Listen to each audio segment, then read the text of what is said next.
देवामाती शहीद हुए थे। घोड़े से उतर करके दोनों हाथों से तलवार चलाने लगे और मसूद गाजी के सेना के लोग घुड़सवार पूरा चौकीदार से घेर ले। वो इतना भी जान गया कि अब हम बचेंगे नहीं, फिर भी दोनों हाथों से तलवार चलाते रहे और एक घुड़सवार ने तलवार मारी, उनका सर धड़ से अलग हो गया। फिर भी दोनों हाथों से तलवार चला रहे थे, सैकड़ों सैनिकों को उन्होंने संहारा और जब अंत में शरीर का खून ठंडा हो गया तब क्या किया, उनका शरीर धरती पे नहीं गिरा, दोनों पगलों में दोनों तलवारें लगाई और घुटनों के बल ऐसे रह गए। ऐसे महान शासकों शासनों के राजाओं की आप वंशज हैं और अपने आप को दलित अछूत हरिजन मानते हैं, अपना इतिहास नहीं जानते हैं। आपको आपका इतिहास किसी ने बताया नहीं, इसलिए आप इस श्रेणी में हैं। कैसे ये दशा हुई इसको मैं भी बताऊंगा। महाराजा देवामाती इस प्रकार से लड़े, आपके लिए, देश के लड़े, किसी जात के लिए नहीं लड़े थे।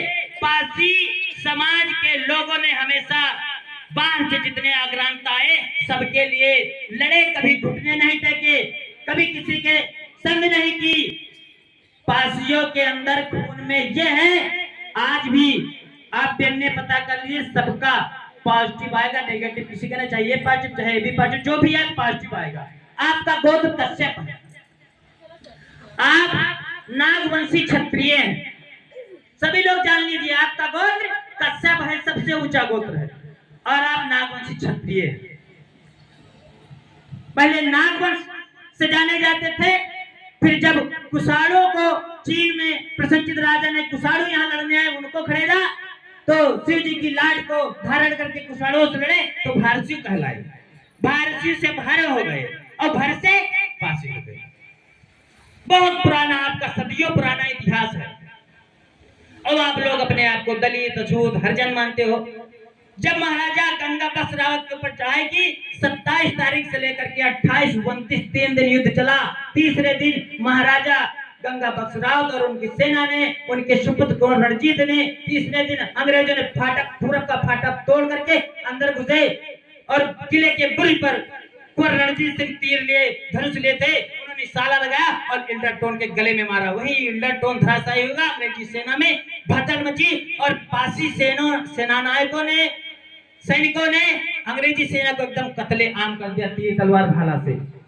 29 तारीख को विजय हुई, 30 तारीख को आराम किया, फिर सोचा कि क्यों ना विजय दिवस मनाया जाए। फिर 31 तारीख को महाराजा गंगा बख्श रावत ने विजय दिवस मनाया, वही विजय दिवस आज हम मना रहे हैं और आपसे आज ही आगाह कर रहे हैं कि आने वाले अगले साल 31 मार्च को बिना बुलाए सब लोगों को मेहनत करना कि वहां चलो और यहाँ मेले का आयोजन हो, ज्यादा से ज्यादा भीड़ इकट्ठा। आज 500 भीड़ है तो 5000 भीड़ यहाँ अगले साल होनी चाहिए। आप सबकी जिम्मेदारी है, ये भारतीय पासी यूनियन के अकेले संगठन की जिम्मेदारी नहीं, हर पासी समाज के हर व्यक्ति की जिम्मेदारी है, माताओं की जिम्मेदारी है। हमें ये थोड़ा कष्ट है कि अगर मोटरसाइकिल अगली पंचर हो जाए तो क्या पहिया चलेगी, गाड़ी चलेगी। और हमारे बीच में फैजाबाद से चलकर हमारे अतिथि आए हैं, मैं उनका आदर सम्मान करता हूं, कृपया मंच पे आ जाएं। हमारे फैजाबाद से चलकर माननीय राम और पासी जी, माननीय सुरेश पासी जी वो मंच पर आ जाए। तो आप सभी लोगों को ये जो मेहनत हमारे भारतीय पासी यूनियन के सिपाहियों ने की, सबको करना, हम सभी लोग भारतीय पासी यूनियन के सिपाही हैं, सबको करना है। इसके बाद महाराजा गंगा बख्श रावत को पता होगा कि ये अंग्रेज है, फिर न कभी आक्रमण करेंगे। उन्होंने गुप्तीय कला से बेहटई किला पे चले गए, दूसरा किला है कासिमगंज के बाद बेहटई किला, वहां चले गए। वहां जब चले गए इनका पता नहीं मिला तो अंग्रेजों ने इनको 50,000 का इनाम रखा और लखनऊ के वाजिद अली बादशाह राजा थे, उनको कहा तुम्हें 50,000 रुपया दिया जाएगा और महाराजा गंगा बख्श रावत को किसी प्रकार से आप लेकर आइए। महाराजा गंगा बख्श रावत को पकड़ने के लिए उनके अपने सेनापति वासिम अली खां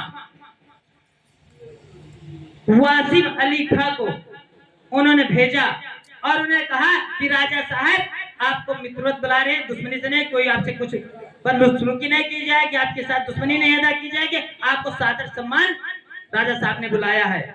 और उसने कुरान की कसम खाई, वासिम अली खान ने कुरान की कसम खाई, राजा साहब मैं तुमसे कुरान की कसम खाकर कहता हूँ आपके साथ कोई धोखाधड़ी नहीं किया जाएगा। किंतु यहाँ महाराजा गंगा बख्श रावत के सेनापति भैरव खां थे, इनके साथ भी मुस्लिम समाज के लोग थे। भैरव खान उनके सेनापति थे।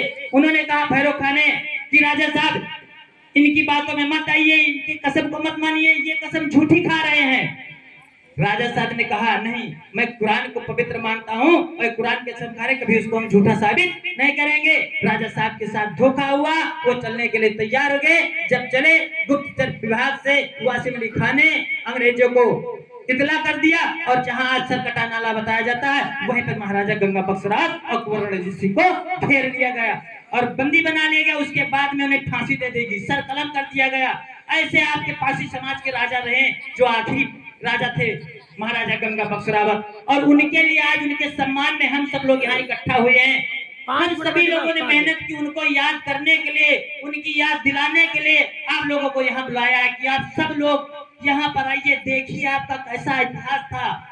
ऐसा स्वर्णिम इतिहास किसी का नहीं है। इस प्रकार से हमारे इतने राजा महाराजा हैं। गंगा बख्शराज जो पासी समाज के आखिरी राजा थे, मैंने उनकी कहानी बताई। महाराजा सुहेल देव पासी मैंने बताया 6 जून को महाराजा देवामाती पासी से हुआ। इसके बाद सीधे मसूद गाजी चला जाता है बहराइच। महाराजा सुहेल देव पासी पर आक्रमण करता है। महाराजा सुहेल देव पासी के पास सेना तैयार थी। उन्होंने अलर्ट हुआ है कि उधर अगर युद्ध हो रहा तो यहाँ भी कभी आ सकते हैं। उनका 21 राजाओं ने साथ दिया और मसूद गाजी की 1.5 लाख सेना को संगारा। कैसे? मसूद गाजी हमेशा जीतता कैसे था? वो अपनी सेना के सामने गाय हाँक देता था। और गायों पर हमारे समाज, यहाँ हमारे भारत देश को लोग तीर तलवार धनुष बाण प्रहार नहीं करते थे, क्योंकि गाय को माता मानते तब भी और आज भी मानते सभी लोग कि नहीं। और इस प्रकार से हमारे राजा हार गए। देवामाती पासी, आप कसमंडी चले जाओ लखनऊ के पश्चिम, महाराजा कंसा पाजी बहुत तीरंदाज थे। उनके लड़का मलिहा पासी सलिया पासी, जो मलिहाबाद था सलिया पासी, उनके लड़का सातन पासी। चले जाइए रायबरेली, त्रिलोकचंद पासी किलोई। आज थोड़े दिन पहले आप सभी लोगों ने होली खूब मनाई होगी, खूब त्योहार खेला होगा।